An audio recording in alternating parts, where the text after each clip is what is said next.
Hello, what have we here?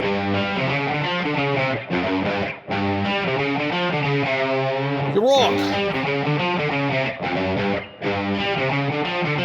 Damn! What the hell was that? Game over, man. Game over. You're wrong. You finished? Well, I didn't think you had it in you. I'm your huckleberry. Greetings, boys and girls, lemurs and squirrels, and welcome to the Week in Geek, a wholly owned subsidiary of the free-range Idiocy empire, wherein we present our midweek dose of geekery for you, the people. This is, of course, the Week in Geek for February 11th in the foul year of our Lord 2026. Sit back and relax as we scrape the best news we found off the bottom of the interweb shoe and let you know exactly how we feel about it. I am your Uncle Todd, and with me, as always, is the lead editor-in-chief bottle washer of the Week in Geek. I give you the man they call Tim. Well, tell him, Mark. We've got some milestones to celebrate here, brother. Jeez, okay, tone it down. I'm sorry.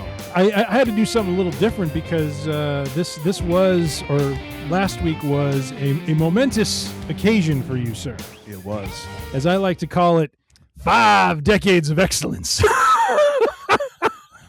5 time. Actually, you got to do the King Kong Bundy 5. That too. Oh, Which, yeah. by the way, is something that a gimmick that someone from the modern era needs to bring back. Is the whole the 5 count? Yeah, get the 3 count. Look up 5. that guy was phenomenal. I love King Kong. It is a great gimmick. I do love Oh. that. That might be the one thing that could save Night. No, never mind. It's not going to save Night. You know who should do it? Who? Not. Oh my God! What the heck? Bronson Reed. Bronson Reed. I Like, see that. he literally has a finisher that you could and has the size where he's on him and gets the 3 and looks up, gives him the 5, give him 2 more. I love it. I love it. Why Heyman hasn't thought of that, I don't know. I should be a part of his creative detail. Go ahead and text him. He's always got his phone with him. Yeah, he does. He does. Dial Roman Reigns. Guy's talking into the phone like my dad when he's calling, tech support. My wife. This is how she talks to her phone. Like down here. Down here. So the funny part is when she's voice texting, she'll be like, oh, that's phenomenal. and flipping back and forth. And I've told her before, I'm like, I told her, I was like, you need to stop voice to texting our clients because some of the stuff that you've sent me is borderline obscene. And it's not like you're intending to do it. It's not like we're having a naughty little text chat. It's like mumble, mumble, mumble. It's inadvertent. And I'm like, oh, you can't send this to a client. Like this is like English as a 4th language. Like, no, this is not good. Oh boy. Like Mike Tyson be like, I don't know what you're saying. So, sir, how did you celebrate? Damn it! I thought I distracted you enough. How did you celebrate? Now, there's 2 things we got to cover here. One is how did you celebrate, and then we have one more thing to cover because you had a special belated birthday wish from someone who you have followed, look up to, and have tried to pattern your life after.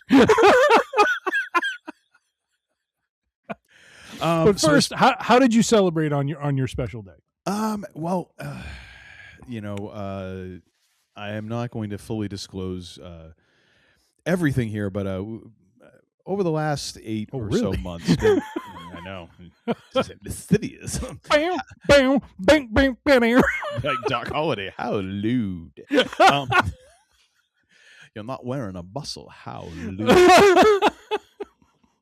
That might be one of my favorite moments in the movie. That opening card scene with Doc Holliday.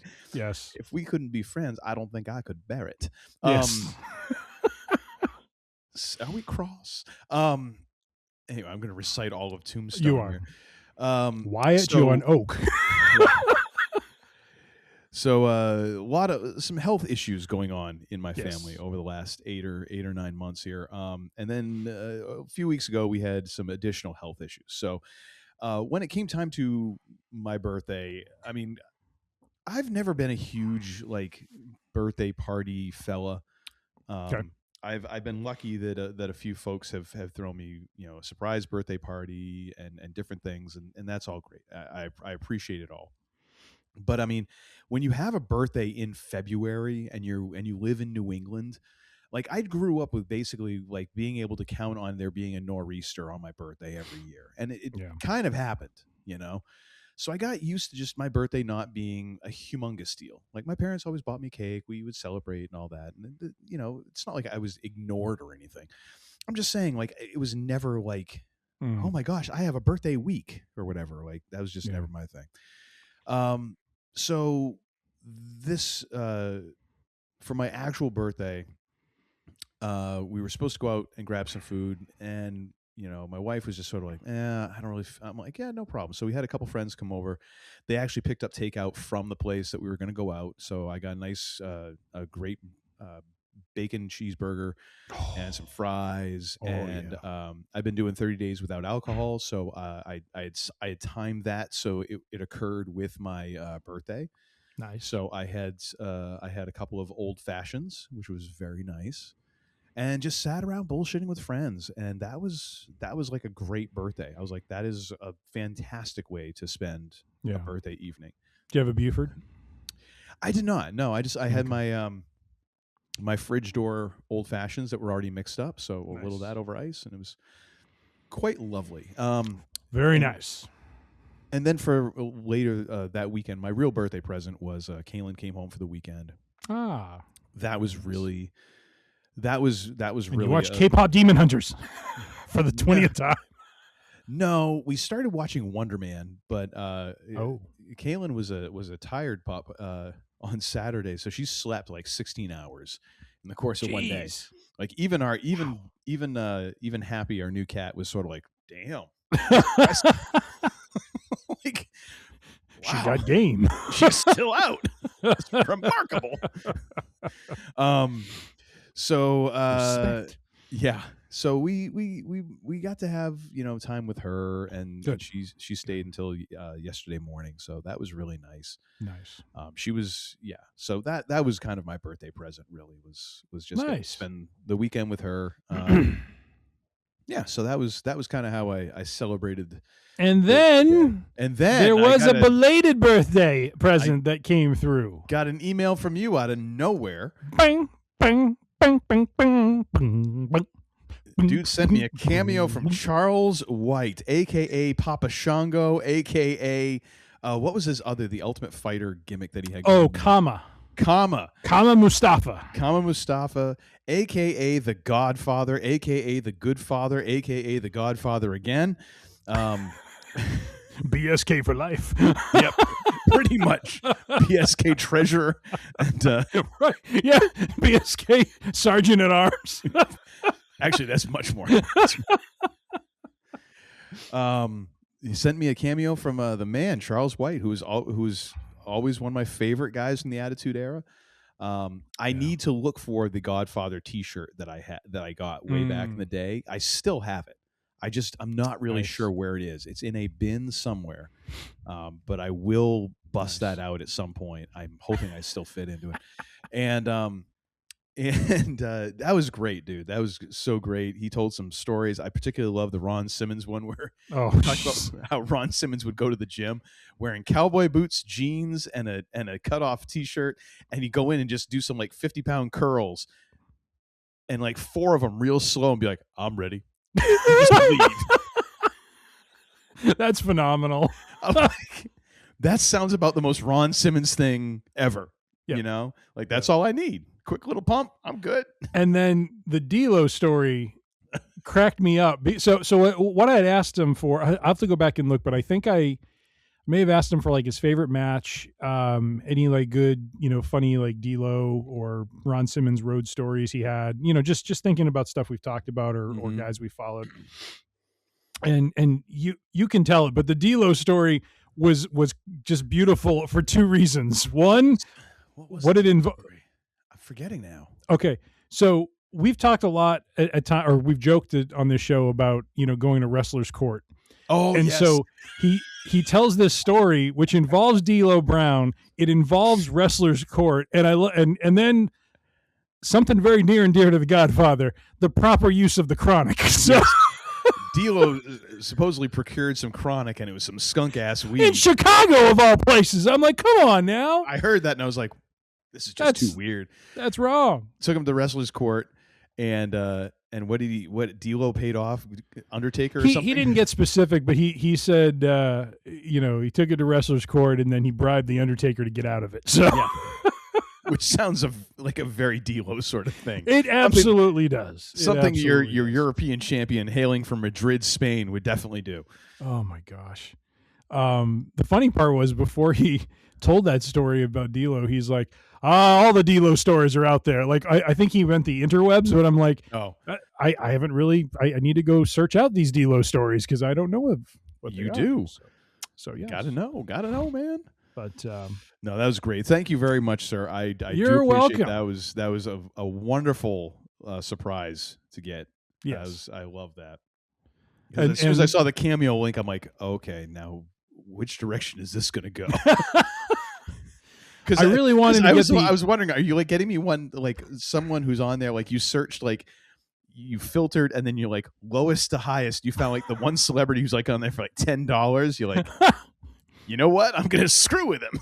I will say my intention was to try to do something with the Admiral, but he charges a high price. I'm like, but the Godfather was right in the budget. So okay, good.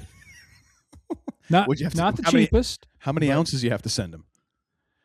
Some of that good Chicago chronic. I don't think I can disclose. Well, I think once I told him I was from Chicago, he's like, whoa, player. They ain't got no good weed there. Now you can send me that crappy weed, or I'll whoop your ass. and damn it, Charles looked like he still could whoop your ass. He does. No, he looks great. I love at the end too. He's like, 50. You're young. I'm 64. Shit. He's like, I'm still having fun. Like, yes, it looks like you are, Charles. Looks like you are. God bless you, man. So thank you, sir. Thank you, Charles White. That was awesome. I also love the reason why it was a bit belated. He's like, I was on a movie set. I had no coverage. I'm like, what kind of movie were you filming? Although I did mention we do a podcast, and he did say, he's like, oh yeah, you guys do a wrestling podcast. I should do that sometime. We should take him up on it. We should have him on. Tell some stories. I don't know that we can meet his fee.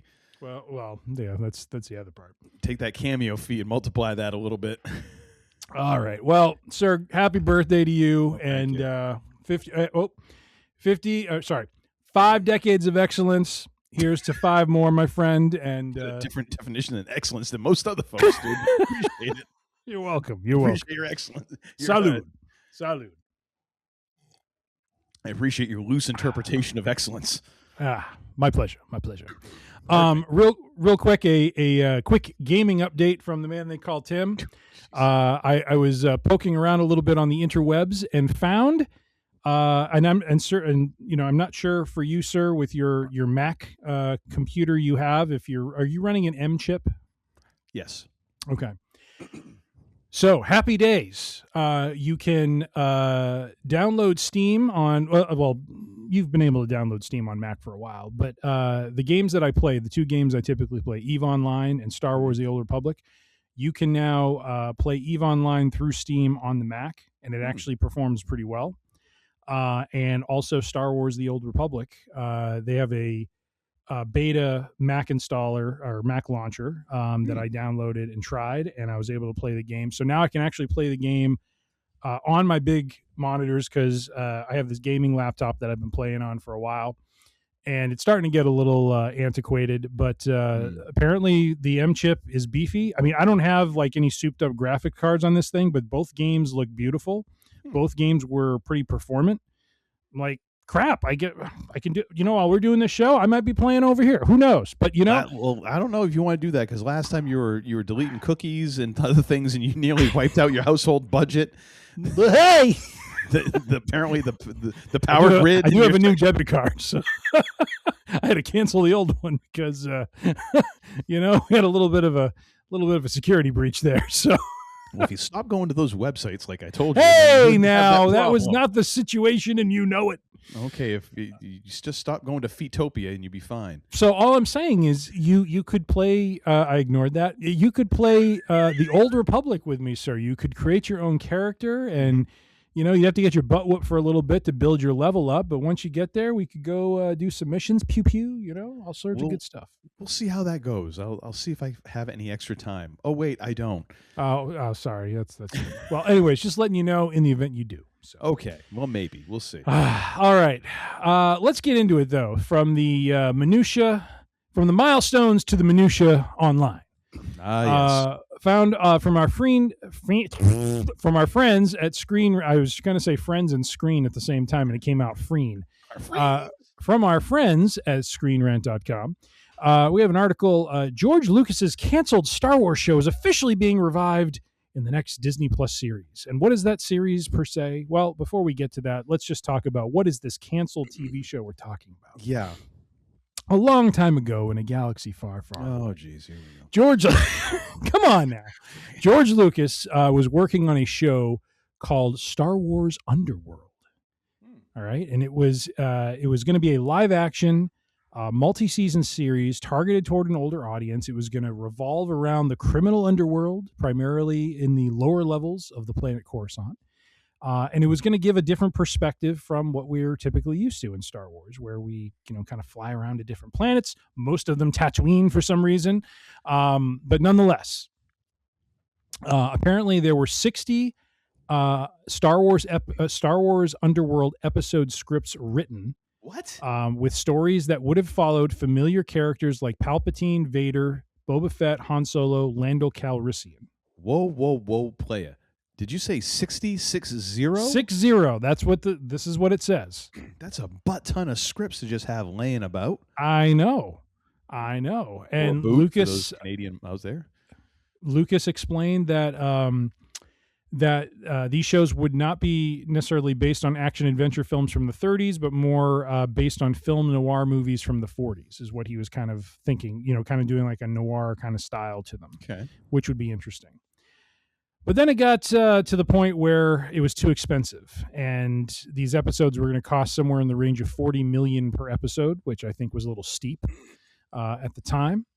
So it got canceled. But lo and behold, its spirit is resurrected, and resurrected in a character who himself has been resurrected, one Maul Shadowlord. How many resurrections? That's like Resurrection Inception.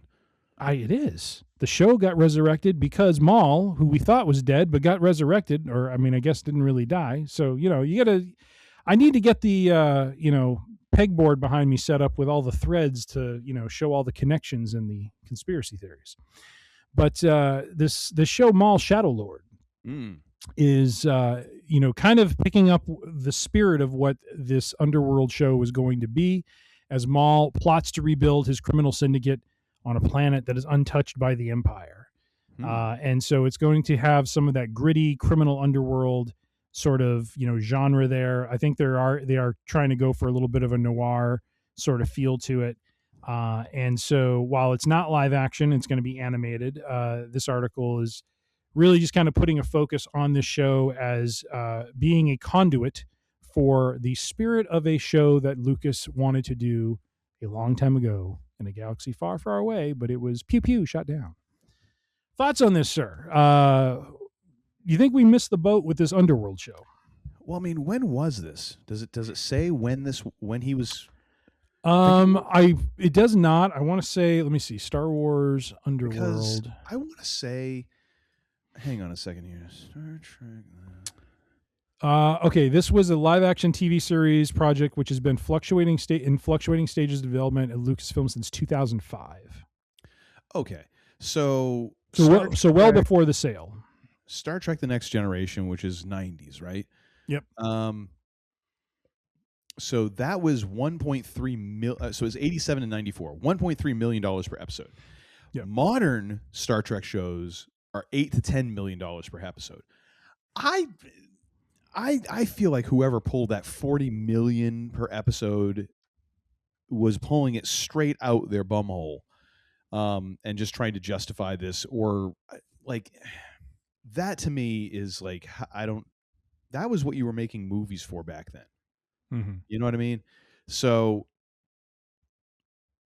to me, it feels like this is a little embellished. Like this is one of those stories that has gone through so many iterations, because I think I've heard this before, but it feels like it's gone through enough iterations that it's taken on this life of its own. Because again, that's an enormous amount of scripts. Like I wonder if it was just treatments or ideas or whatever, but like fully fleshed out scripts, like that's you pay people to do that stuff. Like I don't know. At any rate, I think it would have been interesting. That being said, we're also dealing with around the time of the prequel episodes, and they had their own issues, and some of that revolved a little bit around what the stories that George wanted to tell. So I don't particularly know if this would have been really what we wanted. Mm-hmm. I'd be interested to if nothing else, to read a couple of those scripts and see exactly, what we were kind of dealing with. Yeah. Is it clunky, or is this kind of got some interesting ideas, or what? Because, I mean, uneven, I feel, is sometimes the George Lucas tale with some of the Star Wars stuff. I'm on StarWarsFandom.com, I think also known as Wikipedia. And I'm trying to see if there is something here to back up the 60 scripts number. I mean, it comes down to the characters, really, right? Yeah. And if it's a whole new cast of characters, I mean, you have to find some way to become attached to them. And you start running into building this whole other cast of characters, and whether or not, we want to get Vader involved or whatever. Like, I feel like... Oh. 6 writers were hired. Okay. I'm just going to go through them, but you'll know why I just said this. Terry Cafola, Chris Chibnall, Luis Fox, Tony McNamara, Fiona Ceres, Matthew Graham, Steven Scaia, and this newcomer named Ronald D. Moore. And apparently these writers took a year and cranked out... Yeah, Ronald D. Moore commented on the writing process. This went on for like a year or two or something. We would just gather, break up, gather, break, and we wrote something like, I think, 40 or 50 episodes. Yeah. He said it's definitely in the 40s. All right. I mean... So it may not be 60, but they wrote like a lot. And that's really cool. The flip side to me being incredulous about that is also that if anybody has had money or has money to do something like that, it's George Lucas. Yes. I mean, he had the cash sitting around where he could pay 6, or he could have made it even 10, and just been like, go write a bunch of Star Wars shows. Let's see we maybe end up using them. And yeah, I mean, it's legendary how many scripts and TV shows and stuff like that just never go anywhere. But I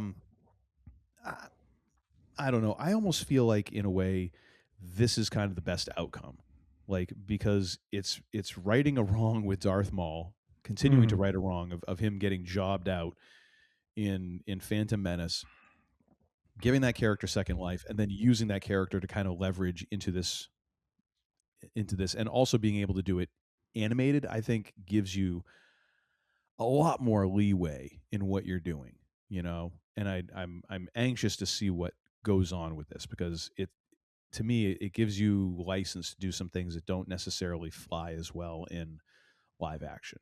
That's just my thing. I agree. Then again, it could utterly suck.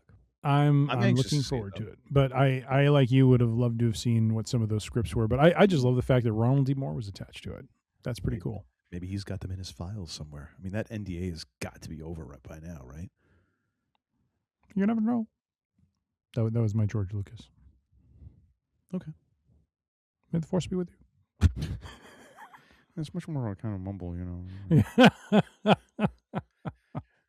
It's like you take Kermit and give him a slightly deeper voice, and then you kind of mumble. Speaking of which, did you see the new Muppet Show?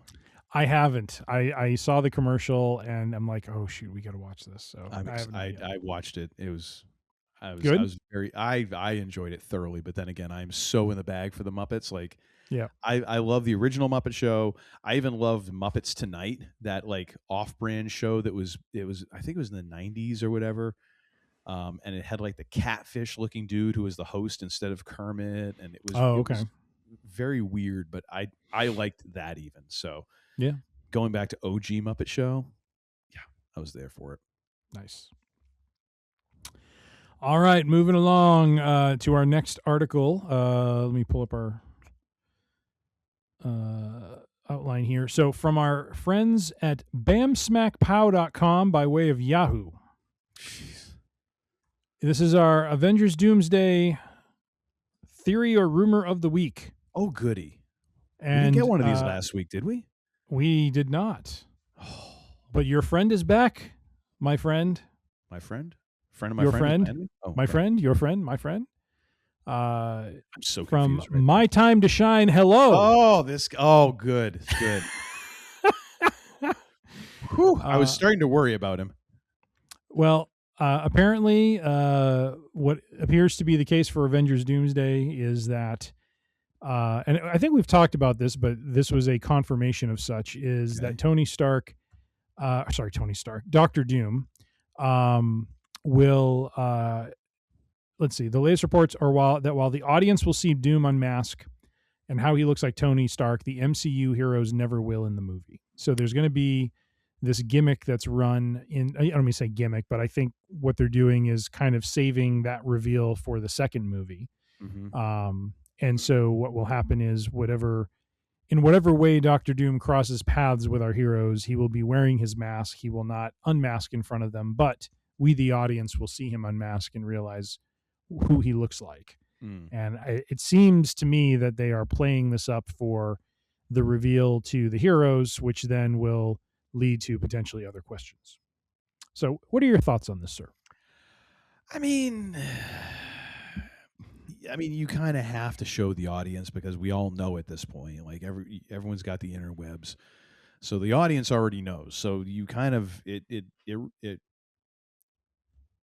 doesn't damage anything to not show the audience. It's an interesting thing for the audience to know something that the characters in the movie don't know. I always find that a bit of an interesting twist, just the same as it can be a great ride for the audience that, the characters, you're finding stuff out at the same rate as the characters instead of seeing behind the curtain.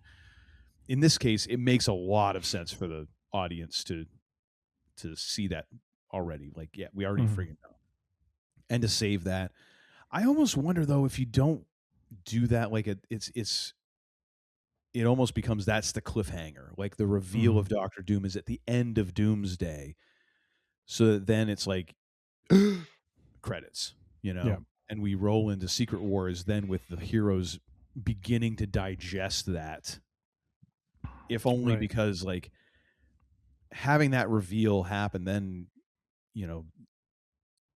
that's going to take up a chunk of that beginning of the movie or a chunk of that movie no matter what. Whereas if you make it kind of a cliffhanger, I think you get away with shortcutting that a little bit. You know what I mean? That would be how I would see it. I would be very surprised if it turns out that they wait until Secret Wars. But hey, it's the Russo's gig and there's a reason why they're getting paid all the money to do this stuff and I'm not. But that's how I do it. What do you think? I'm forgetting if I saved this and I didn't send it to you or I sent it to you, or maybe you sent this to me, but on Instagram, there was something it was like a sequence of images that were kind of telling a theory of that we end up finding out, like when Tony went back in Endgame as part of the time heist. And was talking. Yeah. Is that something you sent me, or did I send? I sent that to you, and basically, like Tony is realizing that like he's not Howard's son, right? That Doom is there's real son, and so that Doom. So there's basically two Tonys, I guess. It could be, but I mean that would be the weird thing is that like, oh well, we adopted you, yeah, and my brother looks exactly like me. Like, how does that work? Yeah. That's the hiccup in there that I don't know how you explain unless we have cloning involved or maybe I don't know.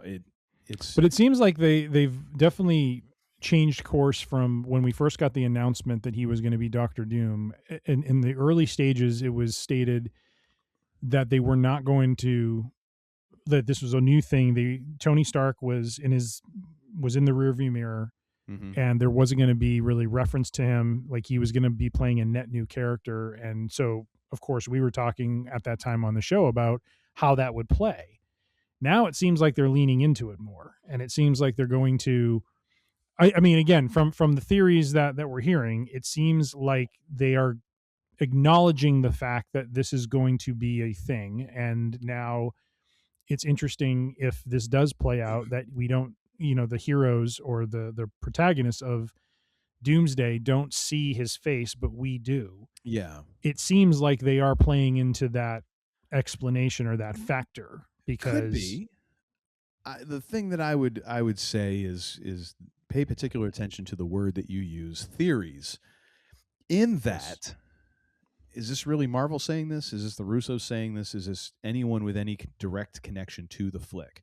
Or is this Hello, My Time to Shine and hundreds of other internet minions out there with like, oh, I hear it's this, I hear it's that. Wouldn't it be interesting? Because here's a nice little conspiracy theory for you. Feel free to go grab your tinfoil and pause and then come back. I don't think it's unheard of for Disney and or Marvel, companies that, I mean, yeah, there's always reports like, oh, they're not doing great financially. They've definitely got enough money to pay off a dozen or a couple dozen bloggers and sift out some theories. Just because, again, like this movie, we're still what, 10 months away, and we've been talking about it for the past year, almost. Like, this is a long ass time to try and keep all of this, keep interest alive. Wouldn't it make sense to start sifting these rumors out just a little here, a little there, and it's like, oh well, and I mean, I don't know, it's plausible to me. I'll believe it when I see it, just because, again, it's not like this is coming from somebody who actually has. What's going on? Oh, sorry. I heard a phone ringing. It was my wife upstairs. I thought I had something in my bag that was ringing, because I could literally hear it through the headphones. I'm sorry I interrupted you. That's all good. No.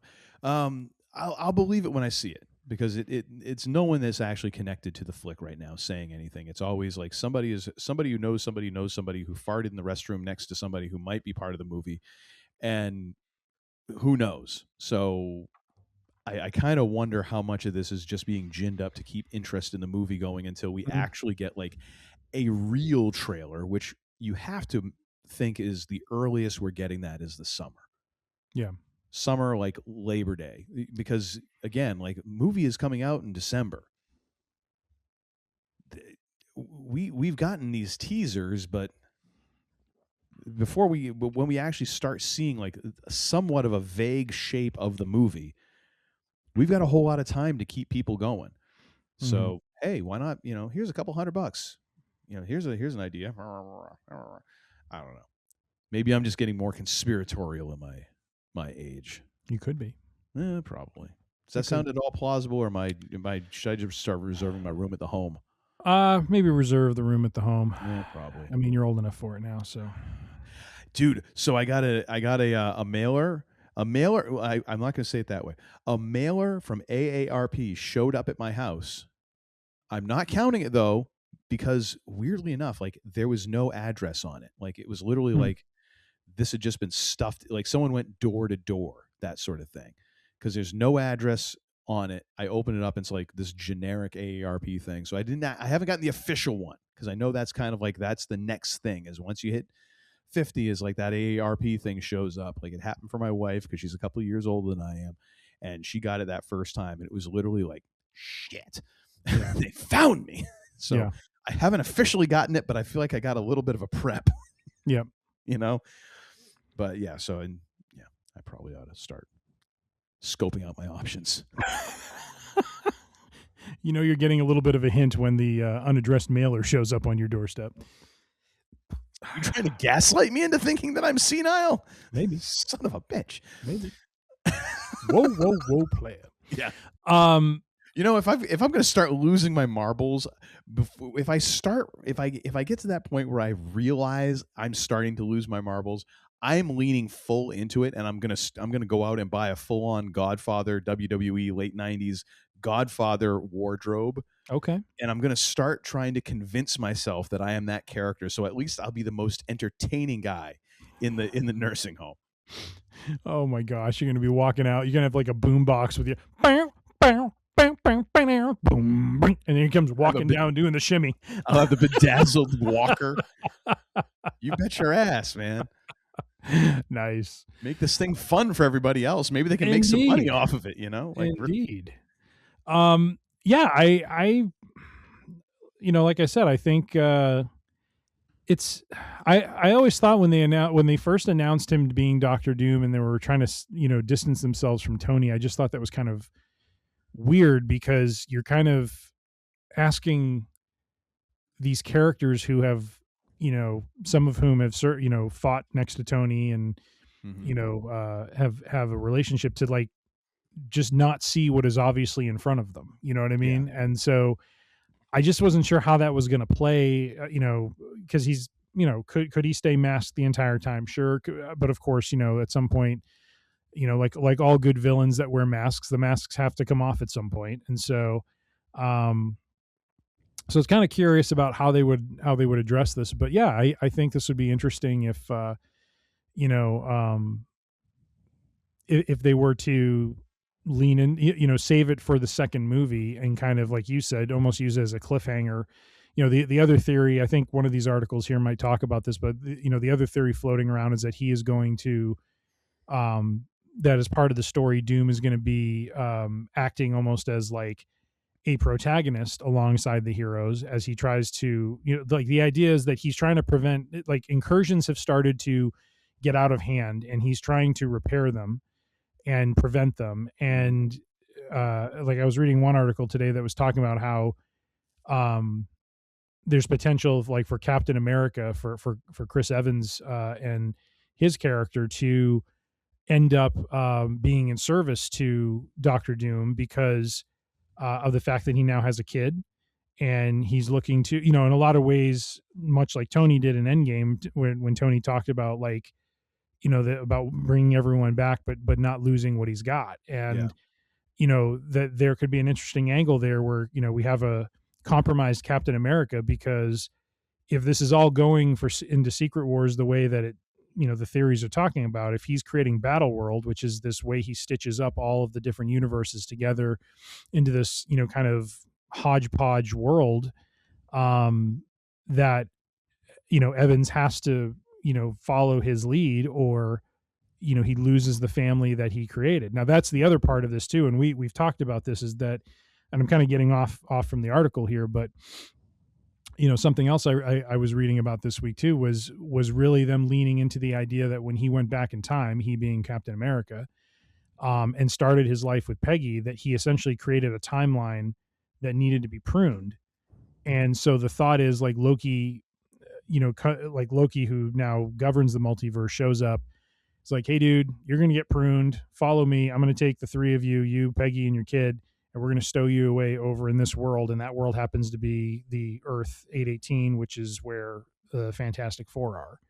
And so he comes into relationship and service with the Fantastic Four, but ultimately along the way, Doom is trying to, save the multiverse from all these incursions. And so, it seems like we could go down this road where Doom is, kind of the baby face on the surface, but then by the time we get to the end, we find out, or the end of Doomsday, we end up finding out his plans were all in service of essentially turning him into a god. And you have, the heroes, and in some cases, like I mentioned with Captain America, where he's, compromised because he's trying to save his family, almost like in service of him. So I don't know. It's kind of interesting. And I think it would, like, to your point, I think it would be kind of a cool cliffhanger to, have him take that mask off and everyone see his face and in a way be horrified, like, Tony's not dead. I mean, there's a lot of emotions there. One is, this guy who's now the villain that we all hate because of what he's done, is the guy that we once were allies with and were friends with and loved as a brother sort of thing. And then but Tony died, but there he is. And what the heck just happened? But hey, so anyways, I think it's an interesting, where we are right now with so many questions is I think a good place. Like, I obviously, going into this movie, I don't want to know what it's really going to be. I don't want to know everything about the story. I want to be surprised. I want to be entertained. And they are doing a great job. And we have, Uncle Todd's friend, My Time to Shine Hello, to thank for all the entertainment, because and another 8 months, because the hits just keep on coming, baby. The hits, it's 11 months. 10 months. 11 months. Well, no, it'd be 10 because it's in December, right? I was trying to get you to do bad math. I mean, I already did bad math because I said it was 8 in the first place. I mean, there's no need to embarrass me further. I did that on my own. All right. Well, moving right along from superherohype.com, but still from our favorite rumor monger, My Time to Shine. That's right. We got a twofer. He's hoeing himself out to other websites too? Apparently so. Let me see. This one is... What is this? I don't know. Slumming on this one. No, I'm going to look at the AI summary here for this one. Oh, God. Talks about the mask. Oh, this was another article talking about the mask situation. Talks about Dr. Water Doom. needed to die for this summary. Dr. Doom will speak with an accent, further distinguishing him from Tony Stark in the movie. And let's see, what else? And that Doom might be using the Word of God, not the Bible, a powerful book from Marvel Comics to manipulate reality and potentially set up the creation of a battle world in Avengers Secret Wars. So this theory is, again, playing off the idea that he's going to remain masked through most of Doomsday, or all of Doomsday, and then we won't see him until Secret Wars. He'll speak with an accent, which we figured he would because he's from another country, and he will use the faux Word of God, I will call it, a powerful book from Marvel Comics, to do his dirty work and create Battle World, which seems to be what all of this is collapsing upon. Thoughts on another rumor from My Time to Shine Hello? Why not? I mean, hey, he's getting that sweet check from Feige to spread the manure. Go ahead and spread it far and wide, sir or ma'am, as the case may be. There we go. All right, moving along. Again, from superherohype.com by way of Yahoo. Avengers Doomsday plot to make fans really angry. This is not from My Time to Shine Hello. This is from industry tipster Daniel Richtman, who I think you have claimed to be an AI bot. He is, totally. I'm sorry, but industry tipster, like, dude, you know nothing. Yes. But he is claiming that Avengers Doomsday could make people angry. Well, there's a safe bet. Everything makes everyone angry at some point these days. He writes, I have mixed feelings about the direction they're taking with Doomsday/Secret Wars. Well, some of it sounds super epic, but there are certain decisions I don't want to spoil that I really don't understand, and I think they're going to make people really angry. Really is in all caps. What do you think, sir? I think Danny's full of shit. Ladies and gentlemen, this goes before Idiot's Court, and the ruling judge, Uncle Todd, says, this is shat. I'm just like, next case. It sounds like it's so much like internet wrestling community stuff where it's like everybody has an inside source and they know this and they know that, and you don't know anything, Danny. You're an AI chat bot, and if not, then you work at a coffee shop somewhere in West Hollywood, and you heard someone who was a grip talking about something, and you just decided to spin it into, like, yes, there's stuff that's going to happen in the movie that's going to make fans angry. Wow, you really went out on a limb there. There's always something in one of these movies that makes some fan angry because it didn't follow word for word exactly what was in the comic, or it changes this aspect of a character. Like, wow, you really took a chance on that one. Like, it might make fans angry. Whoa. Wow. You know something? God. I'm going to share something on this show that I've never shared before. I'm going to have another beer.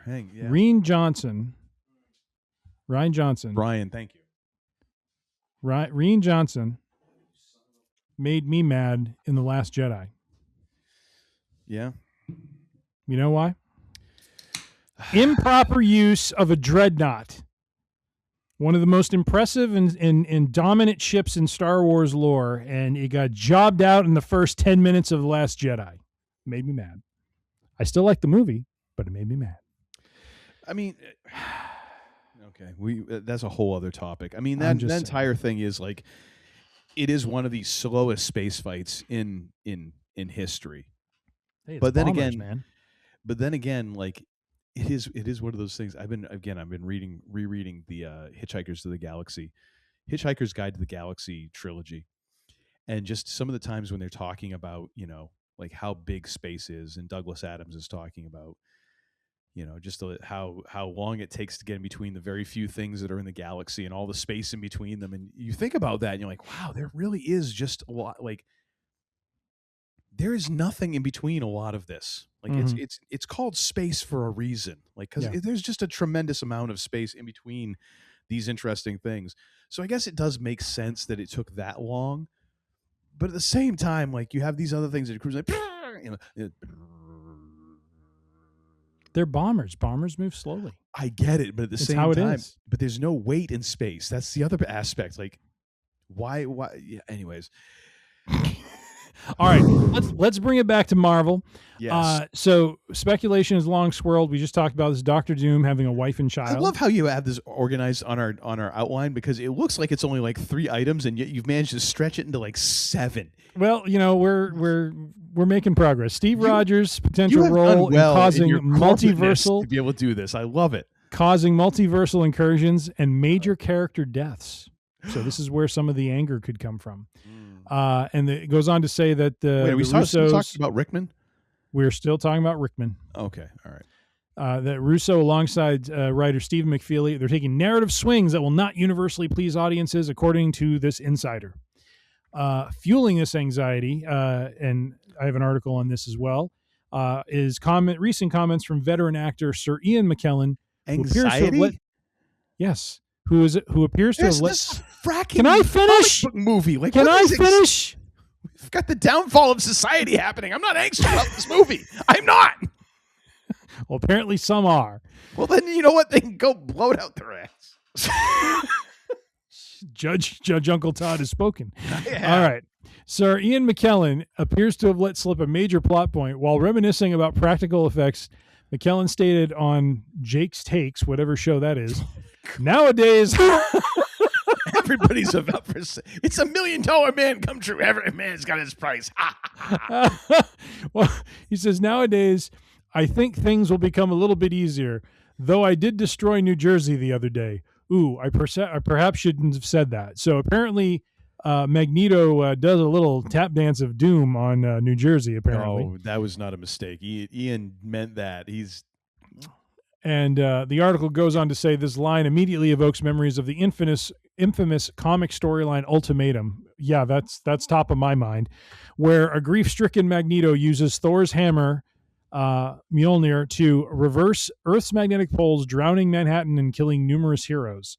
The story is notorious for its bleak tone, shocking deaths, making it a controversial choice for adaptation. So, I don't know. It's kind of interesting. Maybe they're weaving some of this in, or maybe they're just taking us for a ride as we wait for 10 more months of waiting and trailers and speculation. Here's the thing, though. I mean, yes, there could be a lot of unexpected deaths. However, if we're dealing with multiversal incursions, it also gives you a lot of different variations of these characters. So, hey, oh my gosh, they're killing Charles Xavier, this and that. They already did that in Doctor Strange too. They wiped out all those folks. They're not the folks though. Like, you have a possibility of wiping out all of New Jersey. Was it in Earth 616? Well, I mean, it counts, but does it really count? Not really. So yeah, I guess that's a possibility. But again, like, how much does this geek actually know? Really? Maybe a lot. Maybe. I doubt it. Maybe a lot. We will see. We will see. But nonetheless, theory is Doomsday's plot is going to make us really angry. And carrying right along into this Sir Ian McKellen spoiler, that's right. He was on Jake's Takes. And apparently this was shared via the outlet's official YouTube channel. But yeah, he's gonna apparently blow up New Jersey. So, Oh well. Hey, did you see E. McKellen on Colbert yes, reciting Shakespeare? yes, Dude's like 86. he was amazing. And is a force of nature. And I mean, I was like, yes, this is what acting is all about. You shall not pass. Like, I'll be honest, I have never, like, as someone who enjoys poetry and everything, I've never been of the Shakespearean bent. I appreciate the beauty of it and all that, but it's never been my thing. Read a lot of Shakespeare through, high school as required. As he's reading that, as he's, speaking, I'm like, I'm catching most of this, but there is even parts of this where I'm like, I am not automatically connecting the vocabulary and able to translate it into modern day English. You don't need to, though. Like, that's how good of an actor is. Like, he took you on the ride. You didn't necessarily need to understand 100% of it. 75%, 60% will do, because he's showing you the emotion through his voice. Oh my God, it was powerful. I was not expecting that when he began that. That was crazy good. I'll throw a link to that in the show notes. 4 letters, 1 word. No, do not besmirch Sir Ian McKellen with Jay Uso. Do not. Yeet. We can go back in time and we're see gonna how have old issues when I get to Chicago. Dude, we already were going to have issues when you get to Chicago. Sure. This is just, there's a list. You have Chris Jericho's you're on the list. And the crowd pops, of course. Couple bourbons, and there's going to be a wrestling match. Oh, yeah. Yeah. That much is for certain. Well, speaking of wrestling, since I've beaten Doomsday into the ground here, we're going to skip the Star Trek article I have. We'll save that for next time. Right. But wanted to get your thoughts, sir. Bron Breakker is on the shelf right now. Had some hernia surgery. And wanted to get your thoughts on that. Reports from CageSideSeats.com, all purveyors of cage seats and aside. Talk about what? Watching you connect the dots on that one was very amusing to me. I don't know why. I was like, is he gonna make it? Is he gonna make it? Is he gonna make it? Hey, some speculated this was the reason he had an early exit from the Royal Rumble. Some speculate he hurt himself on Raw the next night. What has been cleared up in this article from Cage Side Seats, which is by way of PW insiders, Mike Johnson confirmed that Breakker underwent surgery to repair a hernia. They say that at first it was reported the hernia was caused when he went to lift. He flipped a table over on Monday Night Raw after Royal Rumble. But they're now being told that he had this hernia long before that, had been trying to, I think, just try to nurse his way out of it, without needing a surgical procedure. Is that even possible to nurse your way out of a hernia? I don't know. But yeah, so he's on the shelf. It's unclear if he'll make. It sounds like they're confident he will be back. Let's see. Yeah, determination was made. They needed surgery after that Raw, after his Raw appearance, and it sounds like they are confident he will be recovered in time for WrestleMania, where it is speculated that between both he and Rollins coming back from injury, that they will be booked in a match at WrestleMania, a grudge match, if you will, between the first leader of the Vision versus the current leader of the Vision. Well, is he really current? Because now he's on the shelf. I mean, who's third in command at this which point? Kind of lends my to the back half of the statement I have in our outline here is, what does this mean for the Vision, sir? Because we now have two of the stars, the leads of that group gone, and I don't know. Last night I watched Raw, and they felt a little bit without, they felt like lost. Well, yeah. This is the thing. Like, and again, I try not to do it, but yet I end up. Friggin' algorithms and social media, man, it can just really suck, because I'll go on to like Reddit to kind of get a feel for like what's people's takes on the wrestling, world. And then I just get fed so much that I'm like, okay, now it's all meaningless because every jagoff out there has a friggin' opinion and feels free to vent it, and most of them are just terrible. So a lot of people are down on Triple H and WWE in general because the pendulum has now swung, and now AEW still is wonderful. Like, they can't draw for squat, they and folks are not exactly fighting to stay there.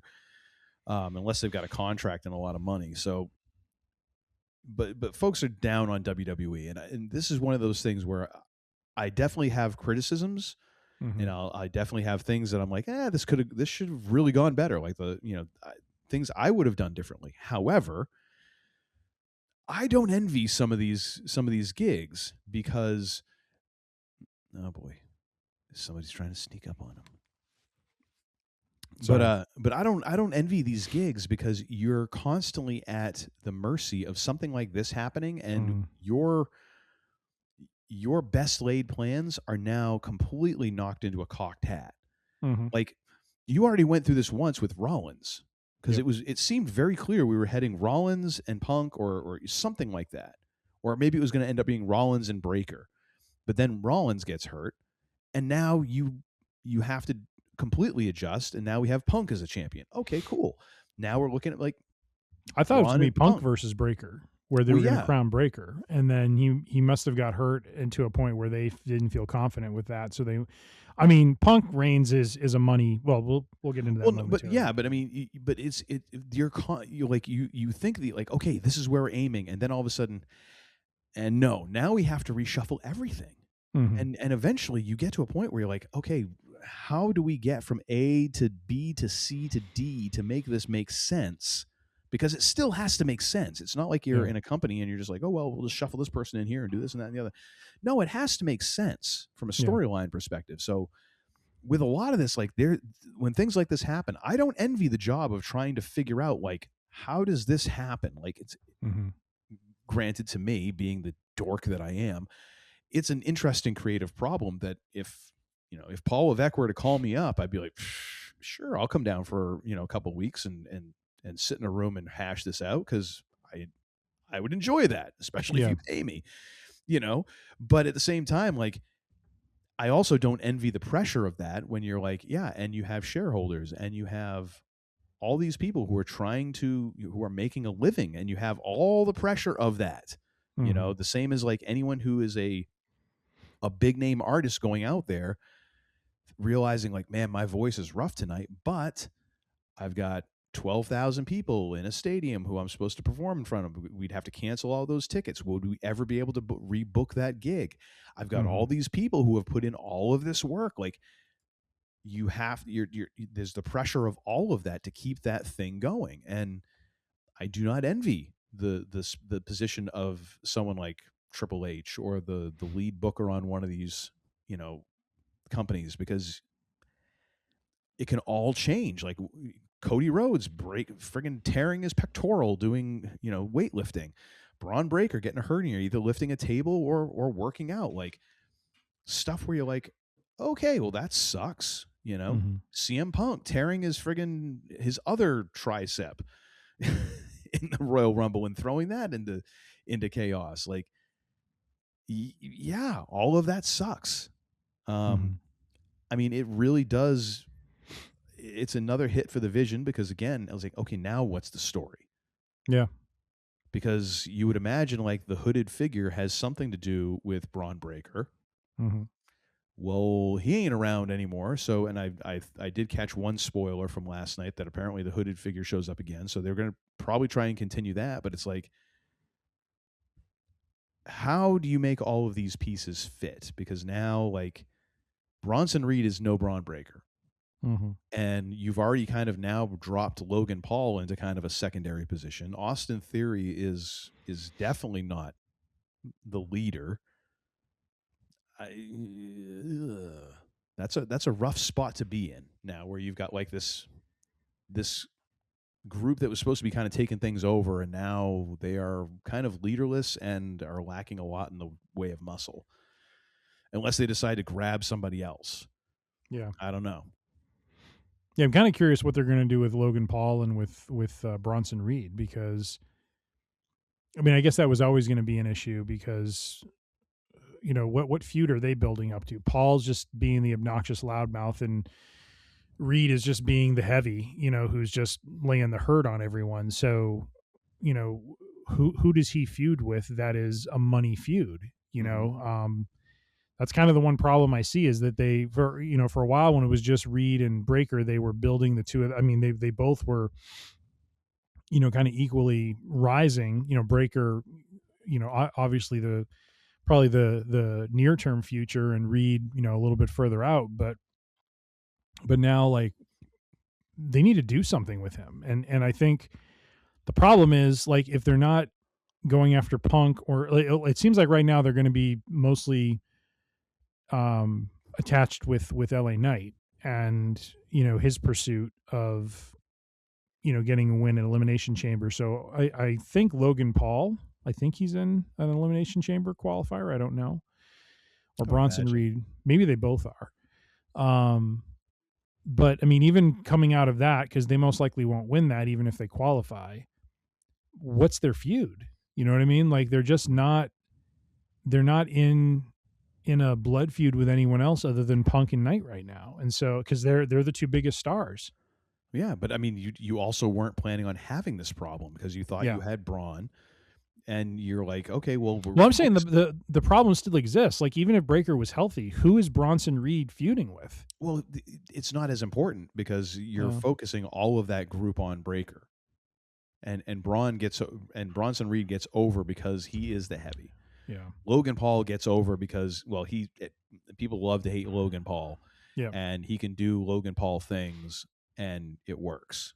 Yep. And Austin Theory can tag along and get a little bit of heat and eventually, you know, either turn on the Vision or whatever. You have him as a possible sleeper agent. Like, all that works if you have that lightning rod of a guy at the lead of this thing. And now you don't have that. So now all of those other pieces that hey, as long as you're orbiting around this person, that there's not that gravitational pull anymore. It's like, well, crap, now what? Now you got to try and find something for him to do.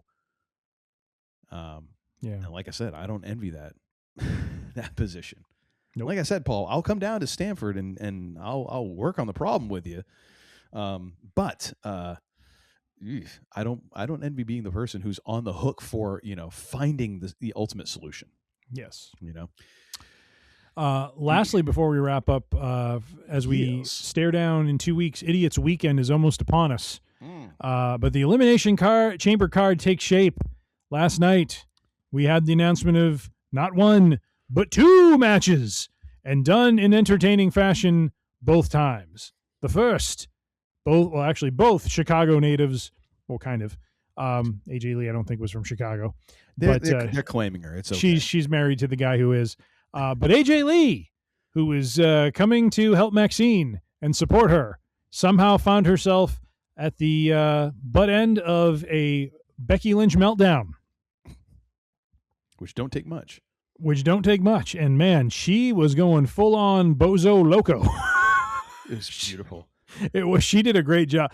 She rode that line between being so bat spit insane where you're just like, okay, this is too much, to, I mean, she just rode that line perfectly where it's like, okay, yeah, she's a little bit of a nut job. Holy moly. And AJ actually did a great job playing off of that. Like, she was not hamming it up too much, you know? No, she played it as very much like, okay.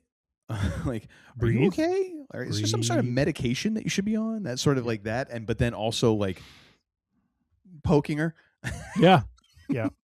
So if I that. beat you, yeah, that would mean I'm better. You just see Becky literally is doing the cartoon, you know, like you can just see steam coming out. It's great.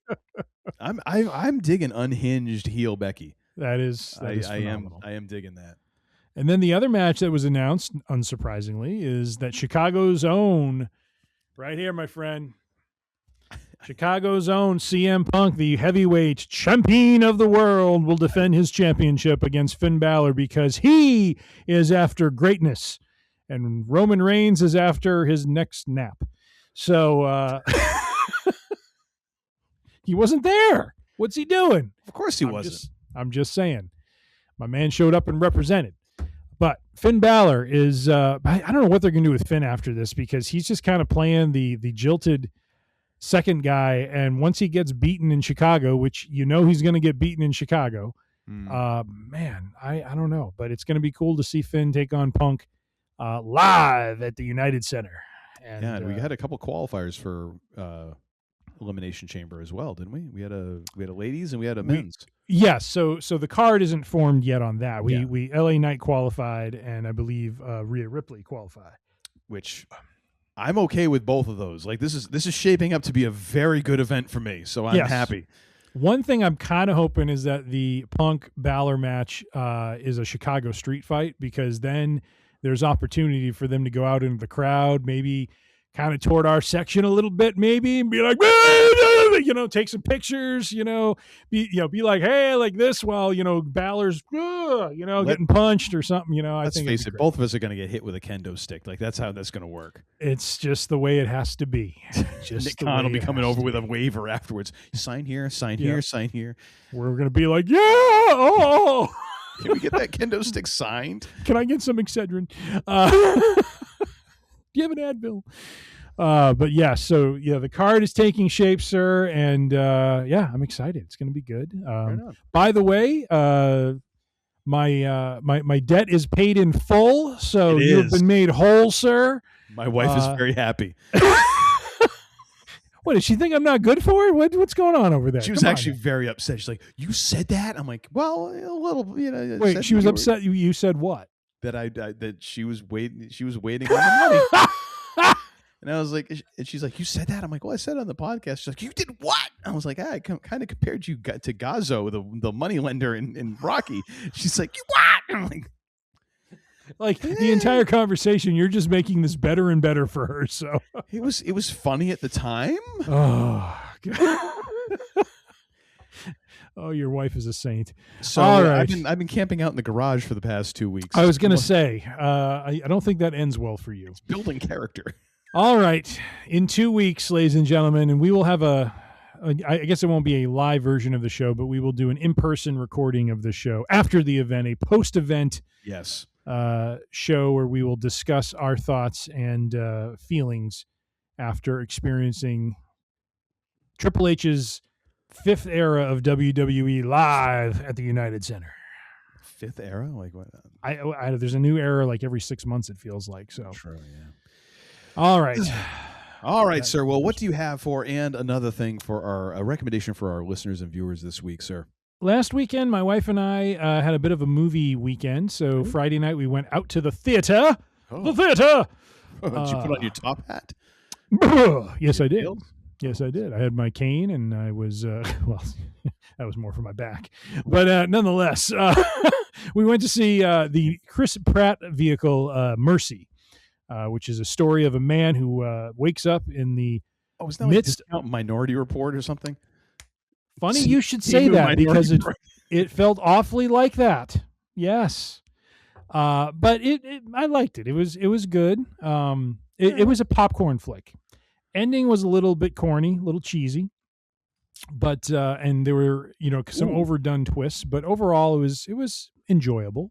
23% tomato meter, 82% popcorn meter. Well, I have no idea what those two mean.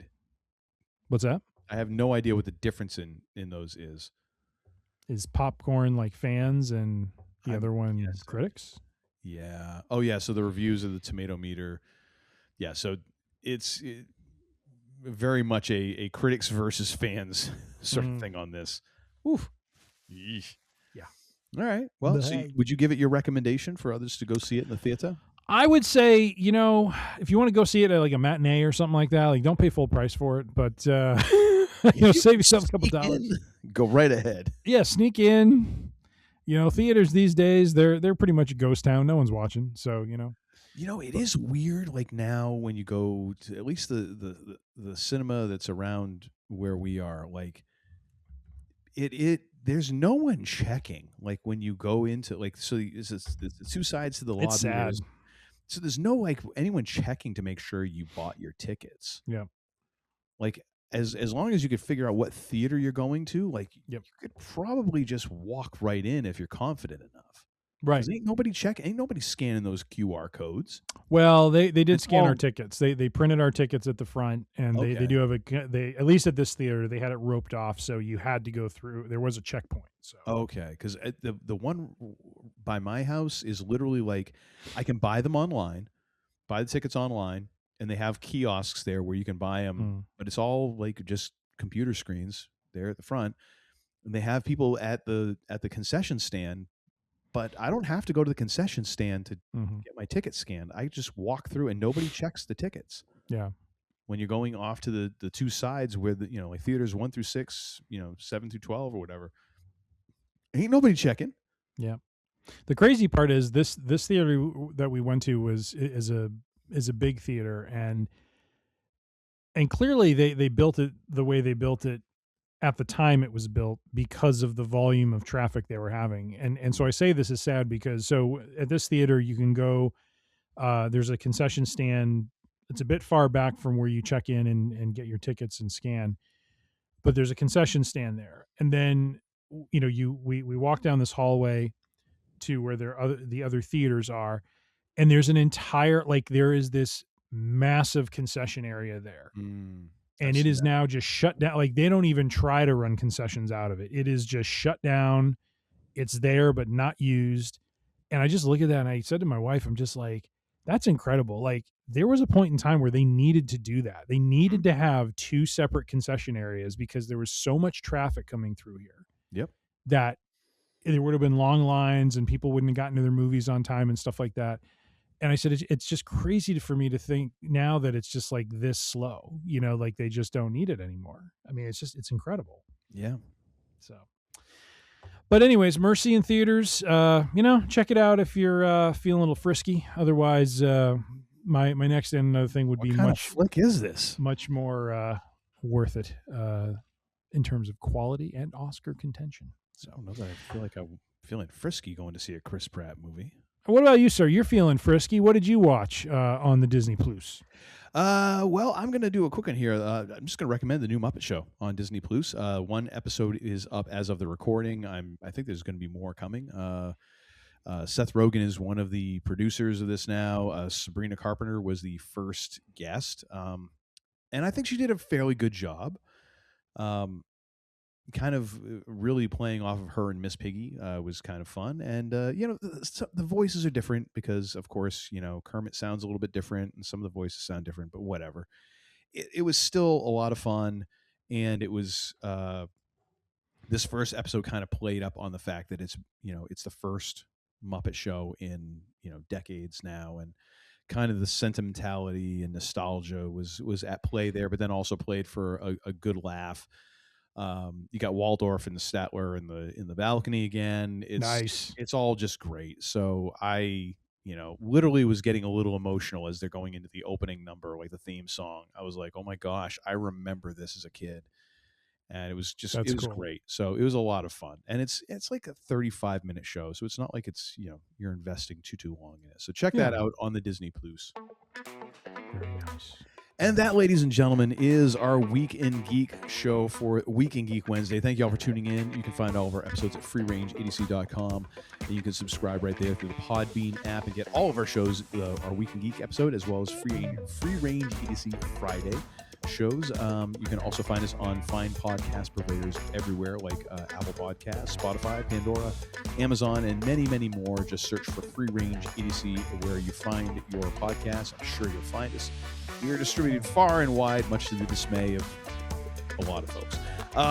And if you want to find us in full glorious HD video, you can find those at our YouTube channel, youtube.com/@freerangeedc. We're also on the social medias at Instagram and Facebook at freerangeedc.